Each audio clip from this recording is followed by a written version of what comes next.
we go. In 5, 4, 3, 2, 1. Hi, this is Terrance Evans, and I'm reporting for Canadbis Culture magazine. We've got with us here Curtis Young, the son of the legendary singer, songwriter, producer, Dr. Dre. Curtis, nice to have you on the show. Thanks for having me. No problem, no problem. So we as Canadians here of BC Bud Manufacturers have some questions. And these questions are questions that are wanted to be known by all of the fans and all the Canadbis Culture subscribers and magazine people. Does Curtis Young smoke weed? Nah, I used to back in my young days, Yeah, I don't smoke no more. All right, that's very good. So how do you, as a son of, the Chronic himself, Dr. Dre, feel about marijuana? Hey, if you could get it off a natural high, that's what I say. It's like a natural high. Like some people, that's what they choose to do. That's what they own. With me, I choose to take a natural high approach. Exactly. I'm the same way myself. So you used to smoke weed back in the day. I mean, just like we all did. We all experimented with it. Even Obama. Even Obama said he smoked weed, and same with Clinton. They smoked weed back when we were children, right? Right. Okay. So how do you feel about cannabis? Like how do you feel about it? Is it one of those things where, if it floats your boat? It's from the earth. I mean, it's here for the people. If they're using it the right way, that's on them. But I think that, if it kind of detours a lot of people's focus, so that it doesn't work for me. Exactly. So what do you feel on your dad's views of marijuana, and how are they different from yours? He uses it as a drug. I use it as a natural high. Okay, now maybe let's get into a little bit more about that. What do you mean as a drug? Does he use it as a creative drug, or? Yeah, as more so on the creative side, as a creative drug, and the fact that you could talk about it, and it's a lot of people in the streets that talk about it. And they don't even do it, but they have all kind of rap songs about smoking marijuana, or it's people with dispensaries and all kind of things that involves themselves with marijuana. The shows and whatnot. But the fact is this it's how you wanna push yourself and show your image. Exactly. What do you feel about medical marijuana? How do you feel about that?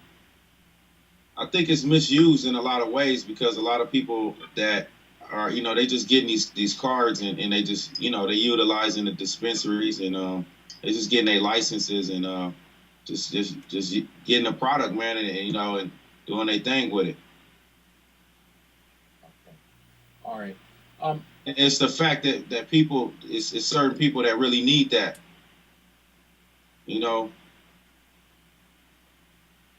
All right. That medical healing. You know what I mean? I hear you. Okay, so another question I have here: why do you think that our society has such an issue? Why do you think our society has such an issue with marijuana? It's the fact that people are selling their marijuana and not using it right. It's the fact that that marijuana is now legal in a lot of states. And society is pissed off because it's the fact that some people really need it, and then, they can't get licenses when they really need it for health reasons, for people that got cancer, or glaucoma, real people that got glaucoma, we've got a reporter here, and she wants to ask you a question or two. But before we do that, I want to ask you: are you willing to become an activist towards marijuana? You know, like cannabis culture is a very huge uh, thing here in Vancouver. And Mark Emery, who is the founder of Cannabis Culture, and Jody Emery, who are both friends of mine, have asked me to ask you, you know, what's your stance on medicinal marijuana or on marijuana period? Yeah, my status, like honestly, is just I don't judge people. So that wouldn't be me to be an activist with it because I don't judge people, but I do believe in certain things that are right and what's wrong, and in the misuse of it. Okay, very good, very good. We're going to now let Nina Halliday ask you a couple questions. Okay, 1 second. Hi, my name is Nina Halliday, and I'm a Vancouverite, and I'm also a student at Simon Fraser. And I've been very interested in following this topic. Now, often there's been a whole policy in the U.S., a war on drugs.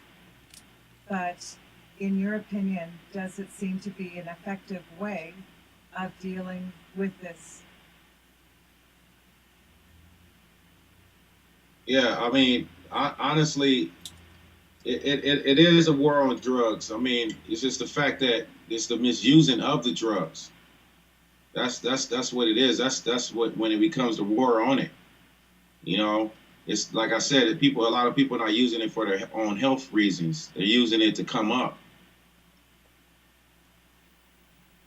Are you a proponent of decriminalizing marijuana and actually legalizing it in the future? Um, I think it should be stipulations on the fact that it being legalized. That's what I really want to say. I don't think Curtis really has an opinion on that. I believe he's a law-abiding citizen. He loves his country and he believes in his government. And I think that he kind of really decides whichever way the government decides. Correct, Curtis? Right. Yeah. Yeah, I mean, definitely that. I mean, I got my own bone to pick with certain things, but on his decisions. But yeah, I mean, so far so good. I mean, it like I said, it definitely needs to be some stipulations on the fact that the misuse of the drugs and as far as the marijuana and the legalizing everything, it just needs to be stipulations to where people can use it in the right manner. I hear you. I hear you. That makes a lot of sense to me. I thank you for that, your feedback on that. I really appreciate it. I'm going to pass it back to the man. Shout out to Canada. All right, so I guess that completes our interview for Cannabis Culture. I want to thank you for coming on, and maybe you can give Cannabis Culture props. Jody and Mark Emery, it's your boy Curtis Young. Thanks for having me. Cannabis Culture.